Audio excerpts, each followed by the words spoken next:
Hi hello everyone, કેમ છો? જય શ્રી કૃષ્ણ.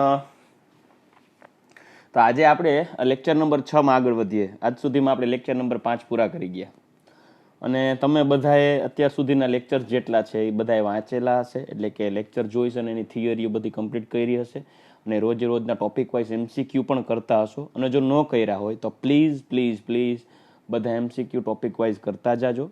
જ્યારે આ સમૂહ નંબર 16 પતશે ત્યારે આપણે પી બ્લોકને રિલેટેડ એના એમસીક્યુઝ અને પોલિમરને રિલેટેડ એના એમસીક્યુઝ તમને વધારાના ડીપીપીમાં તમને મોકલીશ, એટલે તમે સોલ્વ કરજો. ત્યાર પછી આપણે એની ટેસ્ટનું પણ કંઈક આયોજન કરશું. તો મિત્રો, ગઈકાલે આપણે ઓઝોનની બનાવટ પૂરી કરી ગયા હતા લેક્ચર નંબર 5માં. ઓઝોનની બનાવટની અંદર આપણે ઓઝોનની બનાવટ કરી ગયા હતા. ઓક્સિજન 3O2 માંથી 2 મોલ્સ ઓફ O3 બને.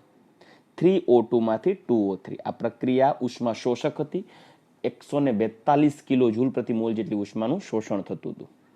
આ પ્રક્રિયા જ્યારે બને ત્યારે 10% જેટલો ઓઝોન બનતો હતો. એટલે કે જેટલો ઓક્સિજન વાપરો છો, મતલબ કે 100 ml ઓક્સિજન ધારો કે વાપરો છો, તેમાંથી 10 ml ઓઝોન બને, 90 ml ઓક્સિજન પાછો પ્રાપ્ત થાય. આ પ્રક્રિયામાં ઓઝોન પ્રાપ્ત કરવા શીત, ઠંડો અને શાંત જેને કહેવાય એવા ઇલેક્ટ્રિક કરંટને પાસ કરવામાં આવતો હતો. અને તેમાંથી ઓક્સિજન પાસ કરવામાં આવે ત્યારે વિદ્યુત ભારની હાજરીમાં તે ઓક્સિજનનું ઓઝોનમાં રૂપાંતર થાય, જેમાં ઓક્સિજનના સમવિભાજનની ઘટનાથી આપણે કઈ રીતે બને એની વાત કરી ગયા હતા. એક O2 છે એના સમવિભાજનથી 2 નવજાત ઓક્સિજન બને. આ 2 નવજાત ઓક્સિજન પરમાણુ એ બીજા 2 O2 સાથે પ્રક્રિયા કરશે એટલે 2 મોલ O3 બનશે. તમે સરવાળો માંડશો તો આ 2 O2 એ 2 O2 અને 1 OH, 2 OH એટલે ટોટલ 2 મોલ્સ ઓફ O3 બનશે. સરવાળો માંડો તો 2 ને 1 3 મોલ્સ ઓક્સિજન યુઝ થશે અને એમાંથી 2 મોલ ઓઝોન બને છે. મિત્રો, આ ઓઝોન છે એ અસ્થાયી હોય, તે પુનઃ ઓક્સિજનમાં રૂપાંતર સરળતાથી પામી જાય છે. શા માટે એ આપણે આગળના ટોપિકમાં આજે જ ચર્ચા કરશું કે શા માટે ઓઝોન છે એ ત્વરિત ઓક્સિજનમાં રૂપાંતર પામી જાય છે. એ પ્રક્રિયા આપમેળે થાય છે. એટલે શા માટે ઓઝોન અસ્થાયી છે, શા માટે ખૂબ સક્રિય હોય ત્વરિત ઓક્સિજનમાં પુનઃ વિઘટન પામે છે, એનું વ્યવસ્થિત ઉષ્મા ગતિશાસ્ત્રનો ઉપયોગ કરીને તેનું કારણ જાણશું. સૌપ્રથમ આપણે ચાલુ કરીએ તો ઓઝોનની બનાવટ પૂર્ણ કરી ગયા હતા. આજે આપણે લોશું ઓઝોનના ગુણધર્મો પૈકી પહેલું, ભૌતિક ગુણધર્મ. તો મિત્રો, ભૌતિક ગુણધર્મની ચર્ચા કરીએ તો ઓઝોન છે વાયુ સ્વરૂપે વાદળી, આછો વાદળી હોય. જ્યારે આ ચોખવટ કરીએ છીએ ખાસ ધ્યાન રાખજો, જ્યારે એ વાયુ સ્વરૂપે હોય ત્યારે આછો વાદળી, પ્રવાહી સ્વરૂપે હોય ત્યારે ઘેરો વાદળી અને ઘન સ્વરૂપે હોય ત્યારે કાળો જાંબલી રંગ હોય છે. મતલબ ઓઝોનનું ભૌતિક સ્વરૂપ કયું છે? ઓઝોનનું ઉત્કલન બિંદુ 101.1 કેલ્વિન છે. એટલે ઓરડાના તાપમાને તો ઓઝોન એ વાયુ સ્વરૂપે જ હોય. એટલે જ્યારે વાયુ સ્વરૂપે હોય ત્યારે એનો રંગ આછો વાદળી છે, પરંતુ જ્યારે પ્રવાહી સ્વરૂપે હોય છે ત્યારે એનો રંગ છે ઘેરો વાદળી અને ઘન સ્વરૂપે હોય ત્યારે એનો રંગ છે કાળો જાંબલી રંગ હોય છે. બરાબર છે. તો આગળ વધીએ. ઓઝોન છે એ પોતે લાક્ષણિક વાસ ધરાવે અને તેની ઓછી સાંદ્રતા હાનિકારક હોતી નથી. તે અમુક સાંદ્રતા કરતાં વાતાવરણમાં વધુ સાંદ્રતા થાય તો જ એની અસર થાય છે. લાક્ષણિક વાસ ધરાવે, તેની કોઈ વિશિષ્ટ વાસ હોય. વહેલી સવારમાં એકદમ શુદ્ધ વાતાવરણમાં ઓઝોનનું પ્રમાણ જણાઈ આવે છે, એટલે એની વાસ પણ ત્યારે પારખી શકો. પરંતુ એ મનુષ્ય જે જીવંત પ્રાણીઓ છે તે જે લેયર ઉપર, એટલે કે તે જે જગ્યાએ સ્થાયી હોય છે, જીવી શકે છે, ત્યાં ઓઝોનનું એટલું પ્રમાણ હોતું નથી. પરંતુ અહીં તમને લખી દીધું છે કે જો ઓઝોનની 100 ppm કરતાં જો વધારે સાંદ્રતા જણાય, 100 ppm એટલે પાર્ટ્સ પર મિલિયન, એટલે કે વાતાવરણમાં વાયુના 10 લાખ ઘટક કણોમાંથી, કેટલા? 10 લાખ ઘટક કણોમાંથી જો માત્ર 100 ઘટક કણ ઓઝોનના બને. 100 ppm નો મતલબ થાય છે વાતાવરણમાં રહેલા 10 લાખ ઘટક કણો, હવાના ઘટક કણો પૈકી માત્ર 100 ઘટક કણો જો ઓઝોનના બની જાય તો તેની હાજરીને કારણે ગૂંગણામણ થાય, શ્વાસ લેવામાં તકલીફ પડે, માથામાં દુખાવો થાય અને ઉબકા ચાલુ થાય. એટલે આ એની ઝેરી અસર થઈ. મતલબ 100 ppm સાંદ્રતા હશે ત્યારે જેની અસર થશે, તેના કરતાં ઓછી સાંદ્રતાએ ઓઝોનની અસર થતી નથી. ઓકે, તેનું ઉત્કલન બિંદુ છે 101 કેલ્વિન. હવે એના બંધારણની ચર્ચા કરીએ તો બંધારણમાં સ્પેસિફાઈ કરીએ તો ઓઝોન છે એ O3 ઓક્સિજન હોય, કેમ કે ઓક્સિજન ઉપર રહેલા 3 અબંધકારક ઇલેક્ટ્રોન યુગ્મ પૈકી એક બીજા ઓક્સિજન સાથે એ ડબલ બોન્ડથી અને ત્રીજા ઓક્સિજન છે એ સવર્ગ સહસંયોજક બંધથી જોડાશે, જેથી જે અહીં બંધ લંબાઈ આવશે એ 121 pm આવે અને આ આવશે 148 pm. પરંતુ આવું જ એક બીજું બંધારણ તમે કલ્પના કરી શકો છો, એ કંઈક આવું હોઈ શકે: ઓઝોન સવર્ગ સહસંયોજક બંધ O ડબલ બોન્ડ O. તો આ બંધ લંબાઈ 148 pm થવી જોઈએ અને આ 121 થવી જોઈએ. ક્યાં જોઈ ગયા છે યાદ કરો. રાસાયણિક બંધન અને અણુરચનામાં સંસ્પંદન બંધારણની વ્યાખ્યા. ઓઝોનના 2 સંસ્પંદન બંધારણ છે, પરંતુ બંને બંધારણ સતત એકબીજામાં રૂપાંતર પામતા હોવાથી તેનું પરિણામી આધુનિક સંસ્પંદન બંધારણ દોરવામાં આવે છે. કંઈક આવું છે.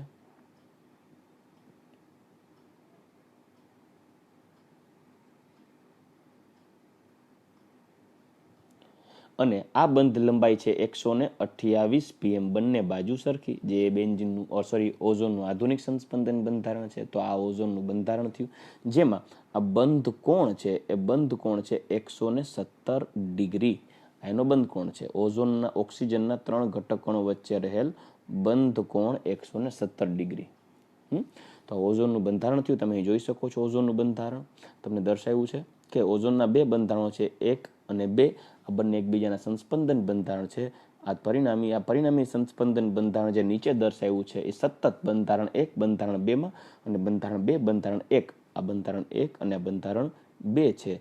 આ બંધારણ 1 અને બંધારણ 2 એકબીજામાં સતત રૂપાંતરણ પામતા હોવાને કારણે તેનું પરિણામી આધુનિક સંસ્પંદન બંધારણ દર્શાવ્યું છે, જેમાં ઓક્સિજન વચ્ચેની બંધ લંબાઈ કેટલી છે 128 pm છે. ઓકે, નેક્સ્ટ પોઈન્ટ જોઈએ તો ઓઝોન વાયુ છે એ ઓક્સિજનની સરખામણીમાં અસ્થાયી છે. શા માટે? ઓઝોન વાયુ છે એ ઓક્સિજન વાયુની સાપેક્ષે અસ્થાયી છે. શા માટે? તો મિત્રો આપણે એના વિશે ચર્ચા કરીએ કે શા માટે ઓઝોન છે ઓક્સિજનની સાપેક્ષે અસ્થાયી છે. તો જો હું તમને ચર્ચા કરું, આપણે હમણાં આગળ જોઈ ગયા ઓક્સિજનમાંથી ઓઝોનની બનાવટ કે 3 મોલ O2 જ્યારે પ્રક્રિયા કરશે ને ત્યારે 2 મોલ O3 બનશે. આ પ્રક્રિયાની એન્થાલ્પી છે +142 કિલો જૂલ પ્રતિ મોલ. કેટલી?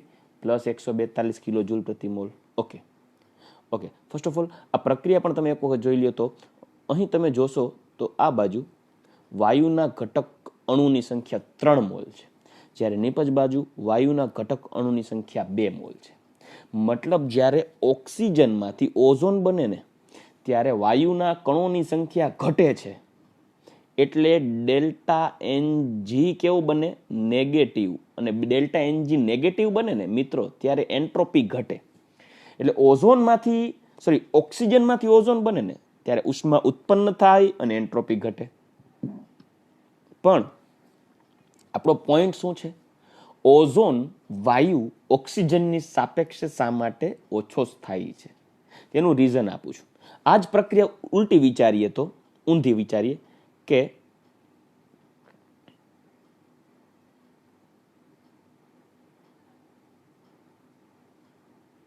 માનો કે હું 2 મોલ O3 લઉં અને એમાંથી 3 મોલ O2 બનાવું.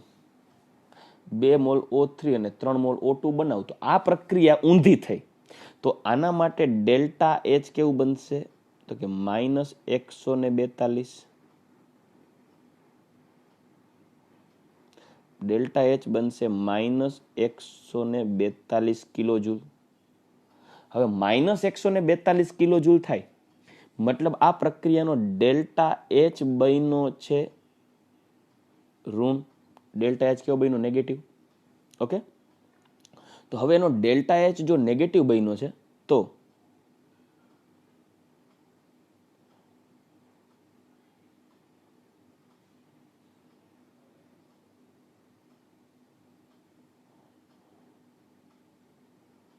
હવે ડેલ્ટા એચ એનો નેગેટિવ બન્યો. હવે આ પ્રક્રિયામાં તમે જોઈ શકો છો કે અહીં ઓક્સિજનના અણુઓ છે, એ ઓક્સિજનના અણુઓ ઓઝોનના અણુ 2 અણુ છે.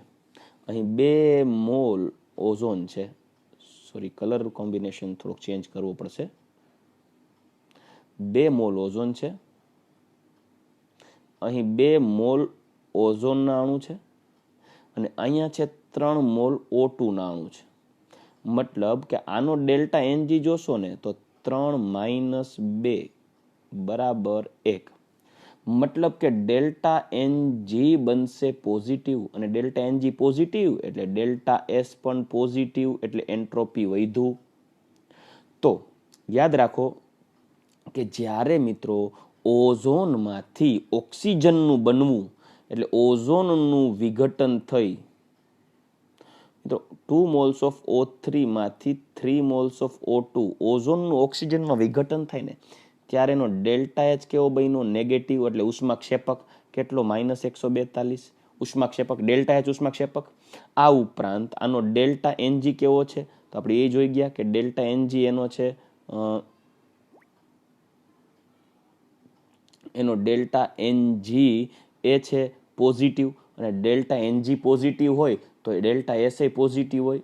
એટલે આ બાત ઉપરથી આપણે એવું કહી શકીએ કે ઓઝોનનું ઓક્સિજનમાં રૂપાંતરણ અથવા ઓઝોનનું ઓક્સિજનમાં વિઘટન એ ઉષ્માક્ષેપક પ્રક્રિયા છે અને આ ઉપરાંત વાયુરૂપ પ્રક્રિયકો કરતા વાયુરૂપ નિપજોના મોલ વધે છે. તમે જોઈ શકો છો 2 મોલમાંથી 3 મોલ વાયુરૂપ નિપજોના મોલ વધે છે એટલે એન્ટ્રોપી પણ શું થાય? વધે છે. એટલે આ પોઈન્ટ થયો. ઉષ્માક્ષેપક એટલે ડેલ્ટા એચ માઇનસ અને એન્ટ્રોપી વધે એટલે ડેલ્ટા એસ પ્લસ. રેડી? હવે આ વિઘટનની પ્રક્રિયા આપણે જોઈએ મુક્ત ઉર્જા Gibbs Helmholtz equation delta G બરાબર delta H minus T delta S. આ પ્રક્રિયા માટે આપણે મુક્ત ઉર્જાની ચર્ચા કરીએ. ઓઝોનના વિઘટન માટેની પ્રક્રિયા માટે મુક્ત ઉર્જાની ચર્ચા કરીએ તો આ પ્રક્રિયા માટે ડેલ્ટા એચ કેવો થયો? તો તમે જોયું, આપણે હમણાં જ આગળ જોઈ ગયા કે ડેલ્ટા એચ કેવો બન્યો? તો નેગેટિવ. ચાલો, માઇનસ ટી અને ડેલ્ટા એસ આ ઓઝોનના વિઘટનની પ્રક્રિયા ઉષ્મા ક્ષેપક હતી એટલે ડેલ્ટા એચ નેગેટિવ અને 2 મોલ ઓઝોનમાંથી 3 મોલ O2 વાયુ બન્યો એટલે વાયુના ઘટકોની સંખ્યા વધી એટલે એન્ટ્રોપી વધી એટલે ડેલ્ટા એસ પોઝિટિવ. તો આનો ઓવરઓલ ગુણાકાર નેગેટિવ, આ નેગેટિવ, તો પરિણામે તો નેગેટિવ જ મળશે. અને ડેલ્ટા એ જી નેગેટિવ, ગિબ્સની મુક્ત ઉર્જા નેગેટિવ બને એટલે પ્રક્રિયા સ્વયંભૂ પરિણામે. એટલે કહી શકાય કે આ સંદર્ભે 2 મોલ O3 ઓઝોન સ્વયંભૂ રીતે 3 મોલ O2 માં વિઘટન થઈ જતું હોય એટલે ઓઝોન આપમેળે O2 માં વિઘટન પામી જતો હોવાથી ઓઝોન O3 આપમેળે O2 માં વિઘટન પામી જાય છે. જો ઓઝોન ડેલ્ટા જી નેગેટિવ હોવાથી આપમેળે ઓક્સિજન વાયુમાં રૂપાંતર પામી જતો હોવાથી O3 આપમેળે O2 માં રૂપાંતર પામી જતો હોવાથી O3 અસ્થાયી છે. રેડી? તો એનું કારણ થયું ઓઝોન વાયુ ઓક્સિજનની સરખામણીમાં અસ્થાયી છે. શા માટે? કારણ આપી સમજાવો. જે અક્ષરાનંદ પબ્લિકેશનમાં ક્વેશ્ચન નંબર 60 છે. તો મેં એ પોઈન્ટને નોટિફાઈ કરેલો છે અહીંયા કે ભાઈ ઓઝોનનું ઓક્સિજનમાં વિઘટન ઉષ્માક્ષેપક છે એટલે આ પ્રક્રિયા થઈ -142 જે ઋણ દર્શાવી છે તથા એન્ટ્રોપી વધે છે એટલે ડેલ્ટા એસ ધન. શું કરવાની એન્ટ્રોપી વધે છે? કેમ કે તમે જોઈ શકો છો વાયુરૂપ પ્રક્રિયકો કરતા વાયુરૂપ નિપજોના મોલ વધી ગયા અને વાયુરૂપ નિપજના મોલ વધારે એમ એન્ટ્રોપી વધી કહેવાય. સમજી શકો છો ને? Delta S greater than 0. ન ખબર પડે તો યાદ રાખજો delta n G greater than 0 તો એન્ટ્રોપી વધે. ડેલ્ટા એન જી એટલે વાયુરૂપ નિપજોના મોલ નો તફાવત. ડેલ્ટા એન જી બરાબર વાયુરૂપ નિપજોના મોલ માઇનસ વાયુરૂપ પ્રક્રિયકોના mole. Delta n G greater than 0 એટલે એન્ટ્રોપી વધશે. તો આગળ વધીએ આપણે. તો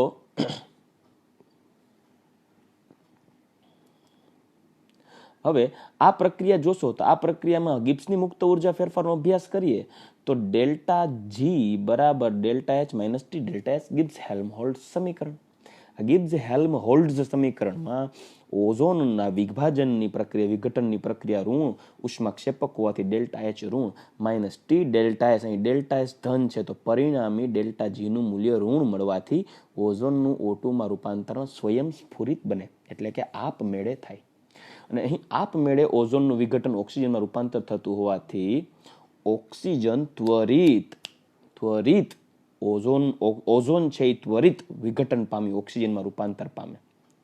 આથી જો ઓઝોનની ઊંચી સાંદ્રતા સંગ્રહિત કરવામાં આવે, એટલે ઓઝોનની ઝાઝી સાંદ્રતા ભેગી કરવામાં આવે તો એ ઉષ્માક્ષેપક પ્રક્રિયા હોય, ત્વરિત ઓક્સિજનમાં રૂપાંતર પામતો હોવાથી તે વિસ્ફોટક પ્રક્રિયા આપશે. એટલે અહીં ચોખવટ કરેલી છે કે ઓઝોનની ઊંચી સાંદ્રતા વિસ્ફોટક બની O2માં રૂપાંતર પામે, આથી O3 નો વધુ સંગ્રહ થાય તો વિસ્ફોટ પ્રેરે. તો આ પણ વિધાન કારણ સ્વરૂપે પૂછાય કે શા માટે, કારણ આપી સમજાવો કે ઓઝોનની ઊંચી સાંદ્રતા વિસ્ફોટ પ્રેરે છે. તો આ જ કારણનો આન્સર લખી શકો છો કે ભાઈ ઓઝોનનું વિઘટન છે ઉષ્માક્ષેપક પ્રક્રિયા છે, જ્યારે O2માં બને. એન્ટ્રોપી વધે છે કેમ કે ડેલ્ટા એસ ગ્રેટર દેન 0 અને ઉષ્માક્ષેપક હોવાથી ડેલ્ટા એચ લેસ દેન 0. તો ગિબ્સ હેલ્મહોલ્ટ્ઝ સમીકરણ ડેલ્ટા જી ની વેલ્યુ જે એપ્લાય કરીએ, delta H minus T delta S, તો ડેલ્ટા જી ઋણ બને એટલે પ્રક્રિયા સ્વયંસ્ફુરિત થશે, એટલે પ્રક્રિયા આપમેળે થઈ અને ઓઝોનનું વિઘટન થઈ અને O2માં રૂપાંતર પામે, આથી ઓઝોન અસ્થાયી છે. નેક્સ્ટ, હવે ઓક્સિજનના ઓઝોનના રાસાયણિક ગુણધર્મની ચર્ચા કરીએ તો ઓઝોનના રાસાયણિક ગુણધર્મો. જો મિત્રો ઓઝોન છે ને એ પ્રબળ ઓક્સિડેશન કરતા છે, તો એનું રીઝન છે. ઓઝોનના રાસાયણિક ગુણધર્મ સવિસ્તાર સમજાવો, જે અક્ષરાનંદ પબ્લિકેશનમાં ક્વેશ્ચન નંબર 61 છે. હવે ઓઝોનના રાસાયણિક ગુણધર્મોમાં ઓઝોન છે એ પ્રબળ ઓક્સિડેશન કરતા છે. રીઝન શું? તો કે ઓઝોન છે ને એ પોતે અસ્થાયી હોય, એ જ્યારે કોઈ અન્ય પ્રક્રિયકો સાથે પ્રક્રિયા કરે ને ત્યારે O2 તો વિઘટન પામી બનાવશે અને એક નવજાત ઓક્સિજન બનાવશે. આ નવજાત ઓક્સિજન એટલો સક્રિય હોય કે એ જેને કહેવાય ને કે ખૂબ જ શક્તિશાળી ઓક્સિડાઇઝિંગ એજન્ટ તરીકે વર્તે, જે બ્લીચિંગ એજન્ટ તરીકે વર્તે, એટલે બ્લીચ કરવા માટે, કોઈના રંગ દૂર કરવા માટે, કોઈના ઓક્સિડેશન કરવા માટે વપરાય છે. લાઈક હાઇપોક્લોરસ એસિડ એ બ્લીચિંગ એજન્ટમાં હોય છે, જેમાં HOCl નું વિઘટન થઈ HCl અને નવજાત ઓક્સિજન બને. આ નવજાત ઓક્સિજન છે એ ઓક્સિડેશન કરતા છે. એટલે ઓઝોન કોઈ પણ જગ્યાએ ઓક્સિડેશન કરતા તરીકે વર્તશે ને ત્યારે એમાંથી નવજાત ઓક્સિજન ઉત્પન્ન થાય, અને નવજાત ઓક્સિજન ઉત્પન્ન થાય ને એટલે ઓક્સિડેશન કરશે, કેમ કે નવજાત ઓક્સિજન છે ને એ ખરેખર એનું મુખ્ય કારણ છે.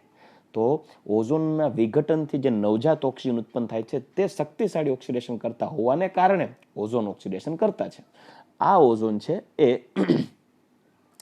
PbS લેડ સલ્ફાઇડ જેવા સલ્ફાઇડને સલ્ફેટમાં રૂપાંતર પમાવી દેશે, એટલે PbSO4 અને વત્તા O2 બની જશે. આમાં S-2 હોય કેમ કે સલ્ફાઇડ છે, અને જેમાંથી PbSO4 છે એ -+6 થઈ જશે. સલ્ફરનો ઓક્સિડેશન +6, PbSO4, SO4 -2. હવે SO4 -2 માંથી S નો ઓક્સિડેશન તમે શોધી શકો છો, એ +6 બનશે. તો -2 થી +6 માં થતું રૂપાંતરણ તે એક પ્રકારની ઓક્સિડેશન પ્રક્રિયા થઈ. તો PbS ને PbSO4 માં, ZnS ને ZnSO4 માં. આ ઉપરાંત બેઝિક માધ્યમમાં I- આયનનું એ ઓક્સિડેશન કરી, એટલે કે આયોડાઇડ આયનનું ઓક્સિડેશન કરી અને આયોડીનમાં રૂપાંતર પામશે, અને ઓઝોન છે એ O2માં રૂપાંતર પામશે. આ પ્રક્રિયાને તમે રેડોક્સથી બેલેન્સ કરી શકો છો. કઈ રીતે કરી આપણે જોઈએ. આયોડીનનો ઓક્સિડેશનાંક -1, અહીં આયોડીનનો ઓક્સિડેશનાંક 0. 2 આયોડીન હોય છે, એટલે ઓવરઓલ તમે જોશો એટલે અહીંયા +2 નો ફેરફાર થશે, કેમ કે ગુણ્યા 2 કરશો એટલે તો +2 નો ફેરફાર થશે. વીજભાર છે અહીં -2 થશે, તો બેઝિક માધ્યમોથી 2 OH માઇનસ નાખી દઉં તો 2 OH માઇનસ થઈ ગયું. તો તમે જોઈ શકો છો અહીં I- છે, એ I- માંથી 0 ઓક્સિડેશન પામી ગયો છે. તો અહીં O3 અને અહીંયા ઓક્સિજન છે એ ઓક્સિજન ઓઝોન છે એનું ઓક્સિડેશનને બદલે રિડક્શન થયું હશે, અને રિડક્શન પામે છે. અને ઓવરઓલ તમે જોશો તો આ ઓક્સિજન ઓઝોનમાંથી O2માં રૂપાંતર પામે છે, ત્યારે અહીંથી ઓક્સિજન દૂર થઈ ગયો હોવાથી તેનું રિડક્શન થયું છે. તો ઓવરઓલ રિએક્શન તમે બેલેન્સ કરશો રેડોક્સથી, તો એ આપણે આગળ ટોપિક જોઈએ. ઓઝોન પ્રબળ ઓક્સિડેશન કરતા છે, કારણ કે O3 નું વિઘટનથી O2 અને નવજાત ઓક્સિજન બને, જે ઓઝોન સરળતાથી વિઘટન પામી નવજાત ઓક્સિજન પરમાણુ મુક્ત કરે છે, જે શક્તિશાળી ઓક્સિડેશન કરતા છે. કોણ? નવજાત ઓક્સિજન પરમાણુ. તો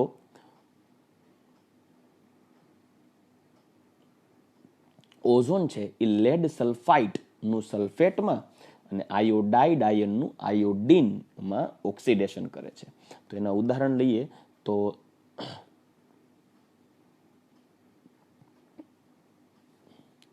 PbSમાં સલ્ફરનો ઓક્સિડેશનાંક છે -2 અને ઓઝોન હારે પ્રક્રિયા કરો તો PbSO4માં સલ્ફેટના સલ્ફરનો ઓક્સિડેશનાંક થશે +6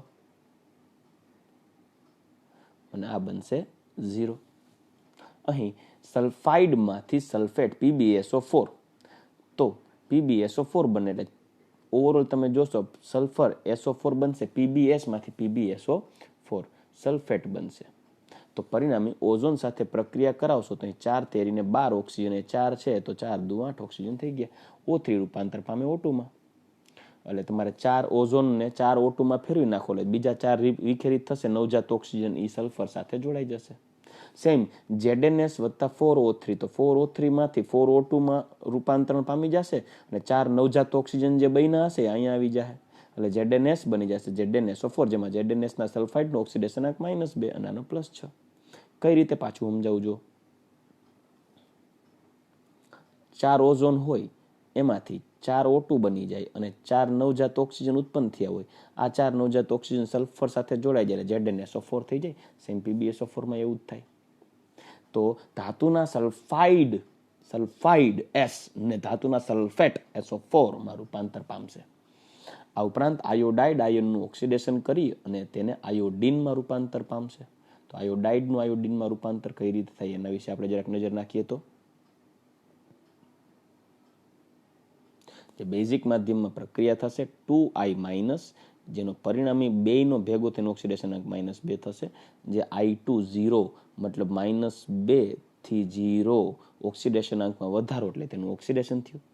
જ્યારે ઓઝોનનું O2માં રૂપાંતર થશે. હવે વીજભાર બેલેન્સ કરવા માટે 2I- હોવાથી અહીં 2 OH- ઉમેરી દઈએ અને પછી ઓક્સિજન બેલેન્સ કરીએ તો અહીંયા 2 ઓક્સિજન આ અને 2 આ 4 થયા તો 3 ઓક્સિજન આ થયા અને 2 હાઇડ્રોજન હોવાથી H2O ઉમેરી દઈએ પ્રક્રિયા એક બાજુ એટલે 2I- + O3 + H2O it gives I2 + O2 + 2OH-. તો આ છે આયોડાઇડ આયનનું ઓક્સિડેશન. તો આયોડાઇડ આયનનું ઓક્સિડેશન કરી આયોડીનમાં રૂપાંતર કરે છે. આ પ્રક્રિયાનો ઉપયોગ આયોડીમેટ્રીમાં ઉપયોગ થાય છે. કઈ રીતે એનું એક એક્ઝામ્પલ તમને સમજાવું જુઓ ખાસ, બહુ મોસ્ટ ઇમ્પોર્ટન્ટ રિએક્શન છે. જ્યારે બોરેક્સ બફર જો કયું હોય પુરુષ તમે જો બોરેક્સ બફર એટલે કે બોરેક્સ Na2B4O7 બોરેક્સ યુક્ત જલીય દ્રાવણ હોય. બોરેક્સનું જલીય દ્રાવણ છે બેઝિક હોય એટલે બોરેક્સનું એક બફર દ્રાવણ બનાવ્યું છે. બફર દ્રાવણ એટલે કે તેની પીએચમાં કોઈ ફેરફાર ન થવો જોઈએ. એટલે એવું બફર છે જેની પીએચ છે 9.2 ને 9.2 પીએચ હોય એટલે એ કેવું થયું બેઝિક, એટલે મેં બેઝિક માધ્યમની ચોખવટ કરી. બોરેક્સ બફરયુક્ત પોટેશિયમ આયોડાઇડ એટલે પોટેશિયમ આયોડાઇડ બોરેક્સ બફરયુક્ત પોટેશિયમ આયોડાઇડનું તમે જો દ્રાવણ લઈ અને તેની ઓઝોન સાથે પ્રક્રિયા કરો તો પોટેશિયમ આયોડાઇડમાં કે આય હોય, જેની ઓઝોન સાથે પ્રક્રિયા કરશો ને તો એમાંથી શું બનશે આયોડીન બનશે I2. ઓકે, હવે એમાં આયોડીન જે બન્યો છે ને એ આયોડીન એટલો જ પોટેશિયમ આયોડાઇડમાંથી આયોડીન એટલો જ બન્યો હોય કે જેટલા પોટેશિયમ આયોડાઇડ ઓઝોન દ્વારા ઓક્સિડેશન પામ્યા હોય. મતલબ કે હું એક કામ કરું આ પ્રક્રિયા દરમિયાન આ મળતો જે આયોડીન છે એ આયોડીનનો જથ્થો માપી લો. એ આયોડીનનો જથ્થો માપી લો તો પ્રક્રિયા સમીકરણ સંતુલિત છે. તમે જોઈ શકો છો જો 1 મોલ મને આયોડીન મળ્યો હોય ને 1 મોલ તો સામે મને 1 મોલ ઓઝોન વપરાણો હોય એ કન્ફર્મ થઈ શકે. સમજી શકો છો? એટલે મને કોઈ એમ કહી દે કે ભાઈ મારી પાસે ઓઝોનનો કેટલો જથ્થો વપરાયેલો છે મને કેમ ખબર પડશે? તો હું શું કરીશ, એક જ્ઞાત પોટેશિયમ આયોડાઇડની સાંદ્રતા ધરાવતું એક દ્રાવણ લઈશ જેમાં આયોડાઇડ આયન હોય, તેને બોરેક્સ બફર કે જે બેઝિક બફર છે એટલે pH > 7 હશે, 9.2 બફર 9.2 pH વાળું અહીં દર્શાવ્યું છે 9.2. તો એવા બફર ની અંદર હું પોટેશિયમ આયોડાઇડનું દ્રાવણ બનાવી અને તેની ઓઝોન સાથે પ્રક્રિયા કરીશ ને તો એમાં પોટેશિયમ આયોડાઇડમાં જે આયોડીન છે I- આયન છે એ I2 માં રૂપાંતર પામશે. હવે હું શું કરીશ કે એની અંદર કેટલા I2 છે હું ચેક કરીશ. જેટલા I2 હશે ને એટલા સામે ઓઝોન મળશે. આ રિએક્શન સંતુલિત છે એને આધારે કહી શકું. તો હવે મારે શું કરવાનું રહ્યું? મારે એ કરવાનું રહ્યું કે તેની અંદર કેટલા I2 ઉત્પન્ન થયા છે. સાંભળજો પાછું, જ્યારે પોટેશિયમ ઓઝોનની તમારે પ્રમાણ નક્કી કરવું હોય, ઓઝોનનો જથ્થો નક્કી કરવો હોય તો હું શું કરીશ તો કે એક કામ કરશું આપણે, ઓઝોનનો જથ્થો નક્કી કરવા માટે પોટેશિયમ આયોડાઇડનું એક બફર દ્રાવણ બનાવશું, બોરેક્સ બફરમાં. એ પોટેશિયમ આયોડાઇડની ઓઝોન સાથે પ્રક્રિયા કરો તો આયોડાઇડ આયન ઓક્સિડેશન પામીને આયોડીનમાં રૂપાંતર પામશે. હવે હું આયોડીનનો જથ્થો માપી લઉં તો મને ઓઝોનનો જથ્થો મળી જાય. તો ઓઝોનનું પ્રમાણ જાણી ગયા.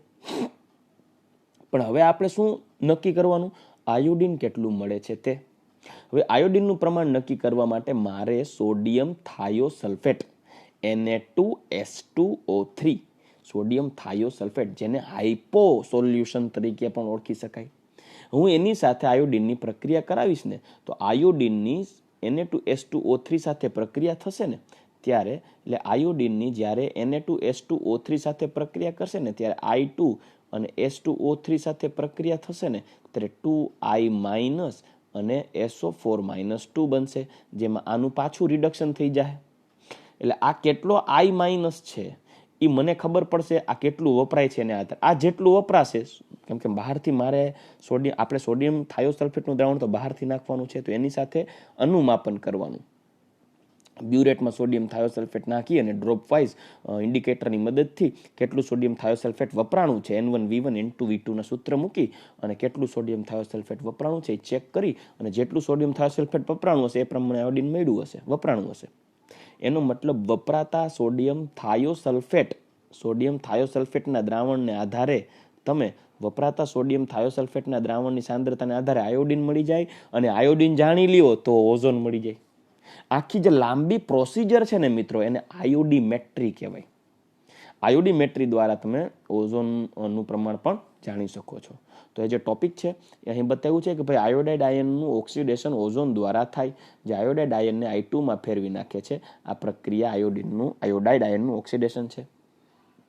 આ જ રીતે આ જ ટોપિકને અલગ રીતે દર્શાવ્યો છે કે જ્યારે ઓઝોનની બોરેક્સ બફર યુક્ત પોટેશિયમ આયોડાઇડના દ્રાવણ સાથે પ્રક્રિયા કરવામાં આવે છે ત્યારે આયોડીન મુક્ત થાય. મળતા આયોડીનની સોડિયમ થાયોસલ્ફેટ હાઇપોના દ્રાવણ સાથે પ્રક્રિયા કરવામાં આવે છે અને તેનું અનુમાપન કરતા મળતા I2 ના પ્રમાણની સાપેક્ષ, એટલે કેટલું I2 હશે એ આયોડાઇડ આયનમાં ફેરવી પાછું આયોડાઇડ આયનમાં ફેરવી નક્કી કરી શકાય. અને તેની સાપેક્ષે કેટલું આયોડીન મળ્યું તેની સાપેક્ષે O3 નું પ્રમાણ, ઓઝોનનું પ્રમાણ જાણી શકાય છે. કેમ કે જેટલો આયોડીન વપરાણો હશે એટલો ઓઝોન ઉપરની પ્રક્રિયામાં આપણે જોઈ ગયા કે જેટલો આયોડીન વપરાણો હશે જેટલો આયોડીન મળ્યો હશે. અહીં આ પ્રક્રિયામાં તમે જોઈ શકો છો કે અહીં પ્રક્રિયામાં જોઈ શકો છો જેટલો આયોડીન મળ્યો છે સામે એટલો ઓઝોન વપરાણો હશે. તો કેટલો આયોડીન મળ્યો છે એ આયોડોમેટ્રીને આધારે નક્કી કરી અને તેનું ઓઝોનનું પ્રમાણ જાણી શકાય છે. આ ઘટનાને આયોડીમેટ્રી કહે છે, જે ઓઝોનના માપનની જથ્થાત્મક પદ્ધતિ છે. કેમ કે ઓઝોનનો કેટલો જથ્થો છે ને આને આધારે માપી શકાય. ઓકે, સો નેક્સ્ટ પોઈન્ટ એ છે જેટ વિમાનના, આ આપણે પોઈન્ટ છે ઓઝોનના લેયરમાં ગાબડા પાડવા માટેની જવાબદાર પ્રક્રિયા માટેની વાત. ઓઝોનના લેયરમાં ગાબડા કઈ રીતે પડે છે એની વાત કરીએ. મિત્રો જેટ વિમાન એટલે કે ફાઇટર પ્લેનમાં ને એમાં N2O નો ઉપયોગ કરવામાં આવે છે ઈંધણ તરીકે, N2 નાઇટ્રસ ઓક્સાઇડ. હવે એની હવાના ઓક્સિજન સાથે પ્રક્રિયા થઈ એટલે કે એનું દહન થાય ને ત્યારે એને એક્ઝોસ્ટ એટલે જેને આપણે સાયલેન્સર કહીએ તેમાંથી NO નાઇટ્રિક ઓક્સાઇડ બને.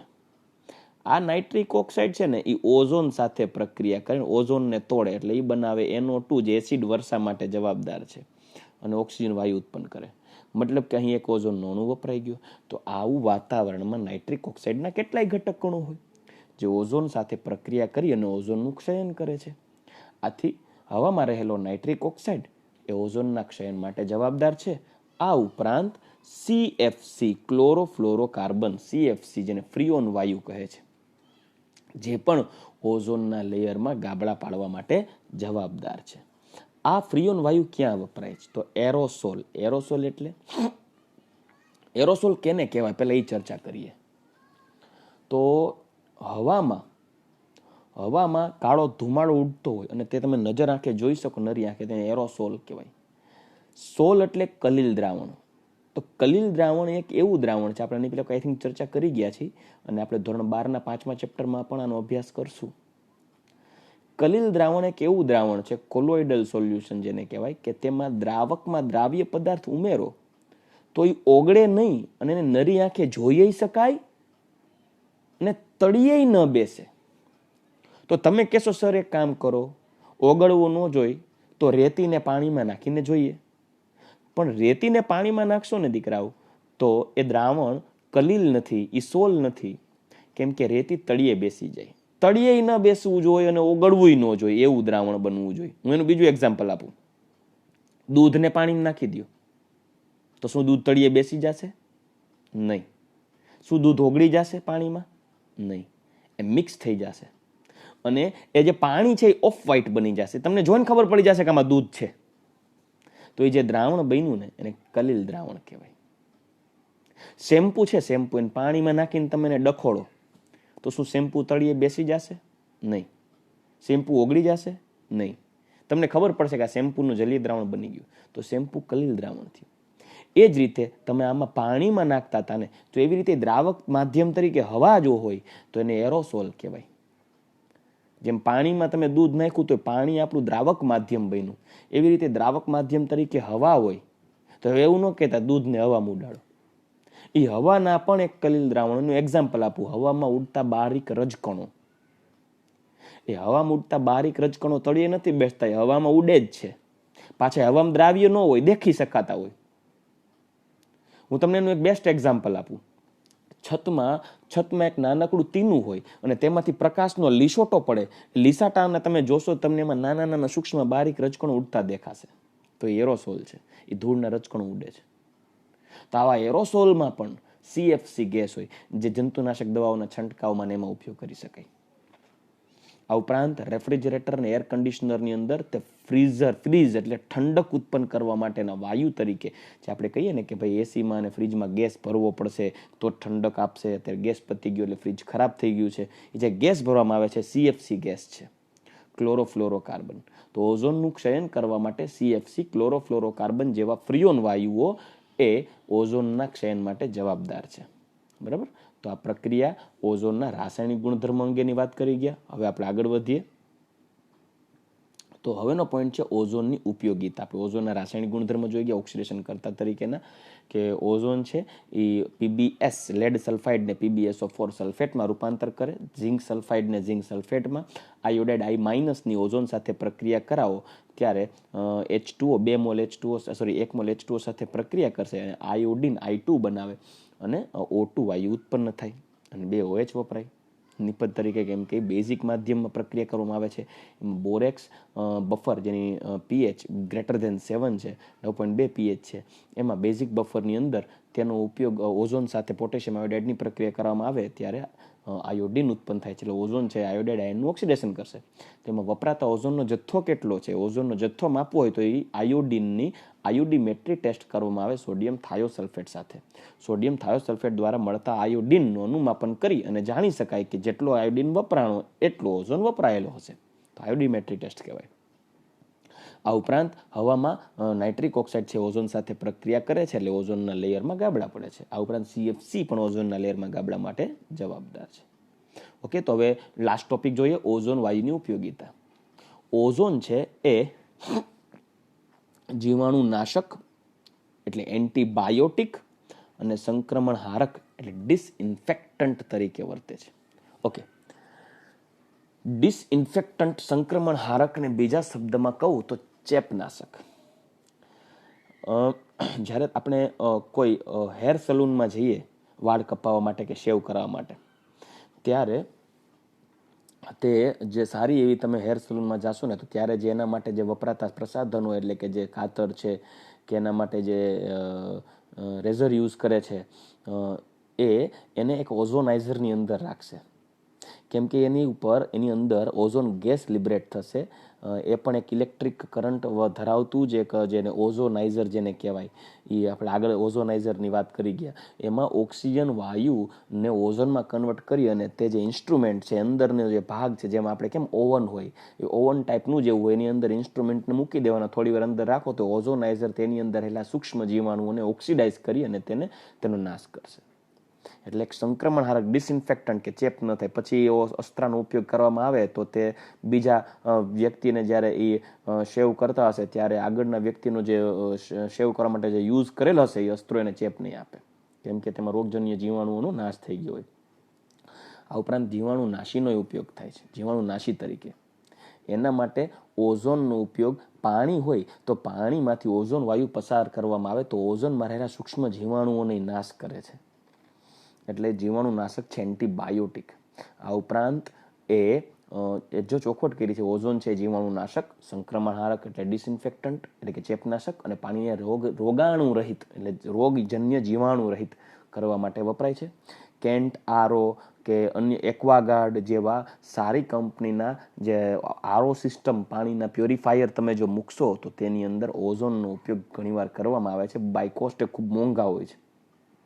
આ ઉપરાંત એવા પણ ઓઝોનાઇઝર આવે છે કે જેની અંદર તમે ફૂલ, ફળ, જે શાકભાજી તમે મૂકી દેશો તો ધોવાની પણ જરૂર નહીં પડે. ઓઝોનાઇઝરની અંદરથી ઓઝોન ગેસ તેની ફરતે રહેલા સૂક્ષ્મ જીવાણુઓ કે રોગજન્ય જીવાણુઓને એ નાશ કરશે અને તેને ઓક્સિડાઇઝ કરશે. આ ઉપરાંત તેલની કંપની, લોટ બનાવવાની કંપનીઓ હોય, એમાં જે લોટ બને એ લોટને એકદમ વ્હાઇટનેસ પ્રોવાઈડ કરવા માટે, તેલમાં રહેલી રંગની અશુદ્ધિને દૂર કરવા માટે બ્લીચિંગ એજન્ટ એટલે રંગ દૂર કરવા માટે રંગજન્ય જે રંગમાંની અશુદ્ધિઓ હોય, રંગીન અશુદ્ધિઓ હોય, તેને ઓક્સિડાઇઝ કરીને રંગવિહીન બનાવવા માટે જેને બ્લીચિંગ કર્યું કહેવાય, એ બ્લીચિંગ એજન્ટ તરીકે તેની અંદર ઓઝોન ગેસનો ઉપયોગ કરવામાં આવે છે. એટલે તેલ બનાવવાની કંપની, લોટ બનાવવાની કંપની કે સ્ટાર્ચના વિરંજનમાં, આ ઉપરાંત હાથી દાંત, જે હાથીના દાંતની તસ્કરી કરતા હોય, હાથીના દાંતની જે તમે ઘણી વખત સાંભળ્યું હશે કે તે પકડાતા હોય છે આવા જે ચોર હોય, તો એ જે હાથીનો દાંત બાકી તમે લેવા જાઓ તો ખૂબ મોંઘો છે, તો એ હાથીના દાંતમાં વ્હાઇટનેસ પ્રોવાઈડ કરવા માટે તેનું ઓઝોન, તેના ઉપર ઓઝોન ગેસ પાસ કરવામાં આવે. ચર્મ ઉદ્યોગમાં પ્રાણીઓના ચામડા હોય, એ ચામડા છે સ્વાભાવિક રોગજન્ય જીવાણુથી પ્રાણીઓ મૃત્યુ પામ્યા હોય, તો ચામડામાં રોગજન્ય જીવાણુ લાગી ગયા હોય તો એ રોગને જન્ય જીવાણુને મૃત કરવા માટે તેના ઉપર ઓઝોન ગેસ પાસ કરવામાં આવે.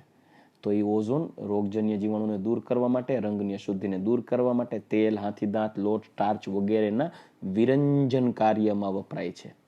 આ ઉપરાંત KMnO4ના ઉત્પાદનમાં તે ઓક્સિડેશન કરતા તરીકે વર્તે. જે MnO2 મેંગેનીઝ ડાયોક્સાઇડ, જેમાં Mn નો ઓક્સિડેશનાંક +4 હોય, તેમાંથી KMnO4 જેમાં Mn નો ઓક્સિડેશનાંક +7 થાય. એટલે Mn ના ઓક્સિડેશન કરવા માટે ઓઝોનનો ઉપયોગ કરવામાં આવે છે ઓક્સિડેશન કરતા તરીકે. તો ઓઝોનની ઉપયોગિતા થઈ. તો મિત્રો લેક્ચર નંબર 5 અને લેક્ચર નંબર 6 આ બંને લેક્ચરમાં થઈ આપણે ઓઝોનની બનાવટ, ગુણધર્મ અને રાસાયણિક ગુણધર્મ અને ઉપયોગિતા વિશેનો અભ્યાસ કરી ગયા છીએ. તો આજે લેક્ચરમાં આપણે અહીંયા સુધી રાખીએ. આવતીકાલે સમૂહ નંબર 16નો બીજો ભાગ સલ્ફર. અત્યારે આપણે ઓક્સિજનનો ભાગ પૂરો કરી ગયા. ઓક્સિજનની બનાવટ, ઓક્સિજનના ગુણધર્મો, પછી ઓઝોનની બનાવટ, ઓઝોનના ગુણધર્મો, ઓક્સિજનનું તેના સમૂહના અન્ય તત્વો કરતાં જુદાપણું, હાઇડ્રોજન સાથેની પ્રતિક્રિયાત્મકતા, ઓક્સિજન અને હેલોજન સાથેની પ્રતિક્રિયાત્મકતા આખા સમૂહ માટે ચર્ચા કરી ગયા. હવે આપણે ચર્ચા કરશું સલ્ફર, સલ્ફરના અપરૂપો, સલ્ફરના સંયોજનો. એમાં આપણે સલ્ફરના ડાયોક્સાઇડ જોશું, સલ્ફ્યુરિક એસિડ જોશું અને અન્ય સલ્ફરના ઓક્સો એસિડ જોશું. એટલે આપણા માટે સમૂહ નંબર 16 પૂર્ણ થશે. તો આજનો લેક્ચર આપણે અહીંયા સુધી રાખીએ. સો ગુડ બાય, જય શ્રી કૃષ્ણ, ટેક કેર, જય શ્રી કૃષ્ણ, બાય.